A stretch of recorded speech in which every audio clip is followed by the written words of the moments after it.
Hey, welcome to the Weekly Wrap, only on Ken's 5 Plus. I'm your host, Audrey Castoreno. Let's get to your biggest stories of the week. At number 5, in our countdown, the conflict in Iran has created issues for global oil markets, pushing gas prices back up. According to AAA, the national average price per gallon back above $4. Monday, global oil prices rose above $90 a barrel for the first time in more than a month. Experts say the longer this war goes on, the longer oil and gas prices remain high.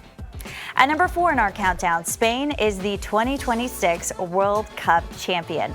The Spanish national team dominated the final matchup in New Jersey against defending champs Argentina and its star Lionel Messi. But after finishing regulations with a 0-0 tie, the teams went into extra time. Spain's Ferran Torres finally broke through with the game's only goal. With Spain's win, this marks the first time ever that both the men's and women's team of the same country hold the World Cup trophy. Congrats to them.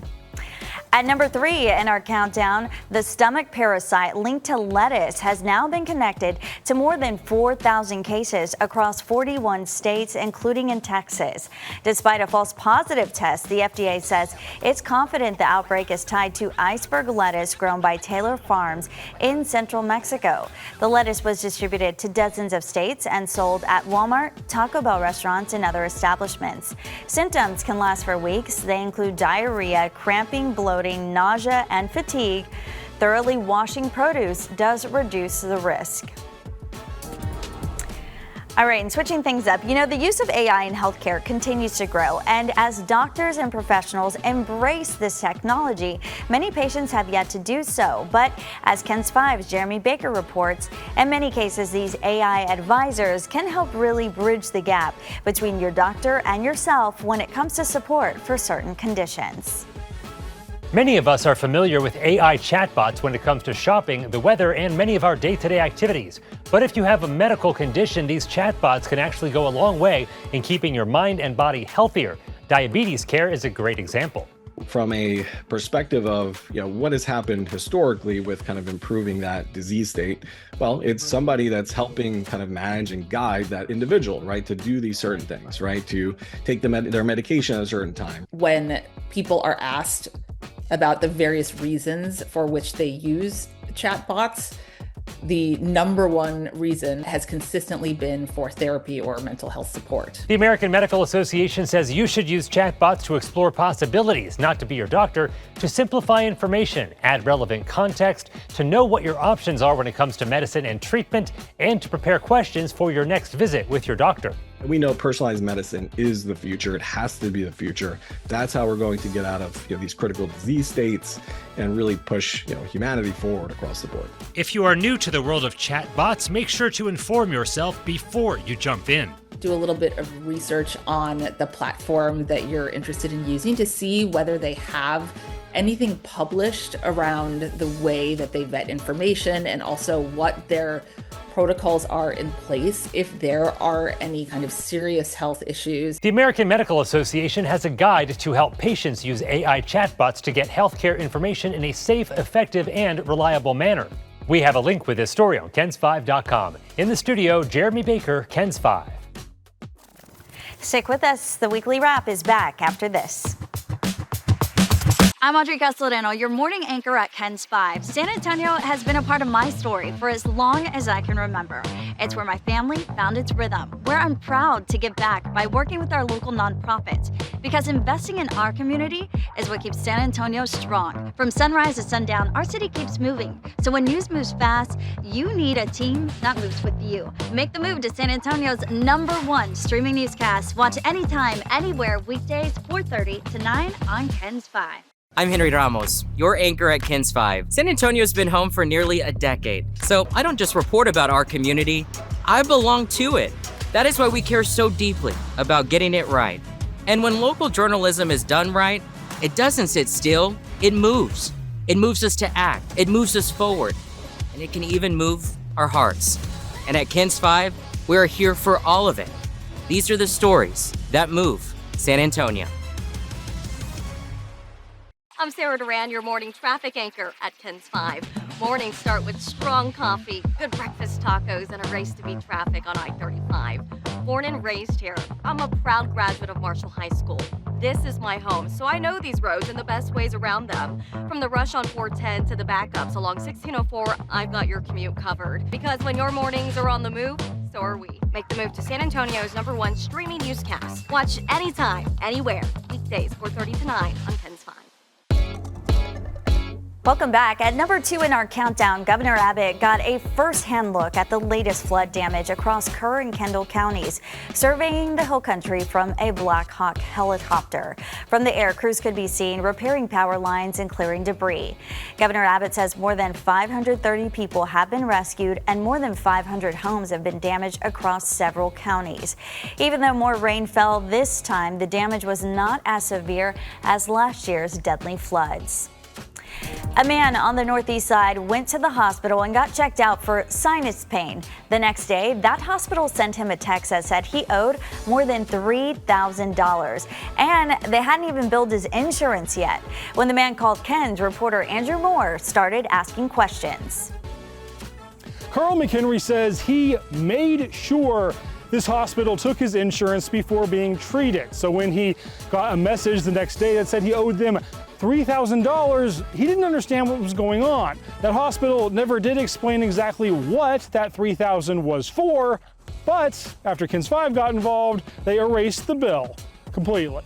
I was hurting in my gums, underneath my eye socket in my head. Carl McHenry went to Northeast Baptist Hospital because he was in pain. He made sure they accepted his insurance, and he tried to ask how much it would cost to be seen. They say that's with billing, but you have to find out in the back. McHenry says they never told him how much it would cost, but he did fill out paperwork and was seen by a doctor. Records show they only did a physical exam. The only thing he did was shine a light in my mouth and in my eyes and said, I'll write the prescription for you, but I think you should wait. But then the next day, McHenry got a text from the hospital saying he owed them a balance, and that balance was more than $3,000. And all he did was shine a light in my eye. He did call the billing department to try and find out why it was so much and why it didn't go to his insurance first, but he couldn't get those answers, so finally he called KENS 5. I saw an article that y'all have helped people. KENS 5 went over the medical records and then observed as McHenry called billing again. Yes, hello, my name is Carl McHenry. This billing representative told him the previous bill had actually gone up, and now it was $3,755. They also still could not tell him what the bill was for. They told him it still needed to be sent to insurance before he would get a breakdown, and they told him the text message he received was just an estimate. It's crazy, like why would you send somebody an estimate on what the bill may be and ask them and give them the payment option to pay it? KENS 5 then contacted Baptist Health System's media team about the issue and asked them to explain what was going on here. Instead, they called McHenry, and 9 days later, a director at Northeast Baptist decided to drop the bill entirely. He apologized and said, he'll get everything taken care of. I don't have to worry about any type of bill whatsoever. They're going to cover the whole thing. Baptist Health System later told KENS 5 via email the billing issue for the patient, which occurred because of a computer system error, was already resolved with the patient. They would not say what that computer error was. They also wouldn't tell us how patients can know how much they might be charged before seeing a doctor in the first place. Still, McHenry says he's glad a hospital director was willing to sort this out, and he's glad he called KENS 5. KENS was very successful, and I really appreciate y'all looking into that for me, because again, I don't think I would have got any of that accomplished. It would have been just a fight of whether or not me trying to come up with all that money. And finally, McHenry also told us he later went to an urgent care for the same issue, and they were able to treat his pain for less than $200. So even if you are in pain, maybe try to shop around on what the best option is for you before committing to treatment. For Call KENS, Andrew Moore, KENS 5. Andrew getting it done. All right, the weekly wrap back after this quick break. I'm Barry Davis, your morning news anchor at KENS 5. San Antonio's been my home for 23 years. It's where I met my wife, raising my kids, built a life I'm proud of. This city means everything to me. That's why I'm proud to be a part of a team that's committed to keeping you informed and connected. Because when news moves fast, you need a team that moves with you. Make the move to San Antonio's #1 streaming newscast. Watch anytime, anywhere, weekdays 4:30 to 9 on KENS 5. I'm Isis Romero, anchor at KENS 5. San Antonio has been home for more than a decade. I don't just report about our community, I belong to it. That's why we care so deeply about getting it right. And when local journalism is done right, it doesn't sit still, it moves. It moves us to act, it moves us forward, and it can even move our hearts. And at KENS 5, we're here for all of it. These are the stories that move San Antonio.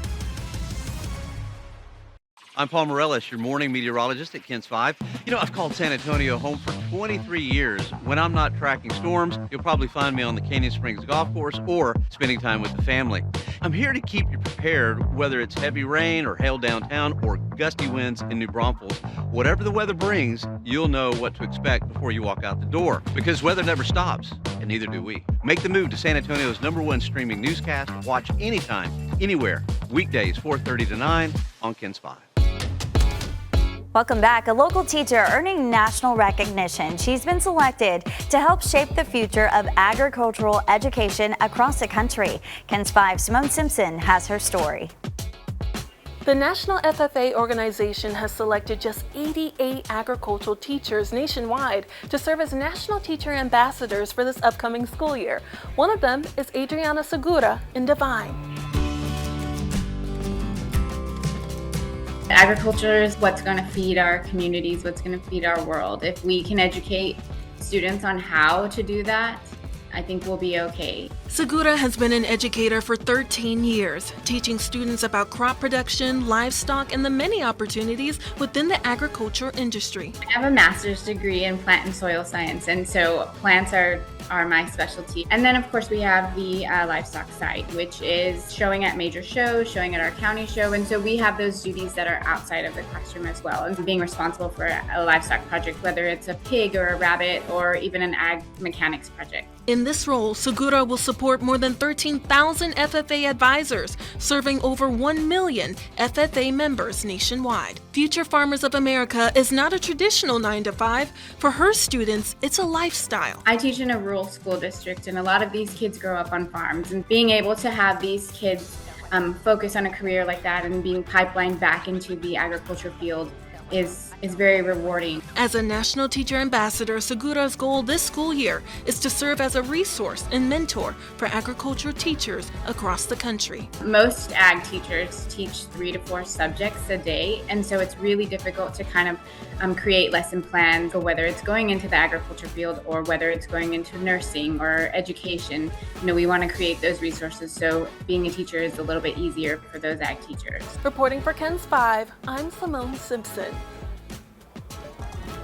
Congrats to her.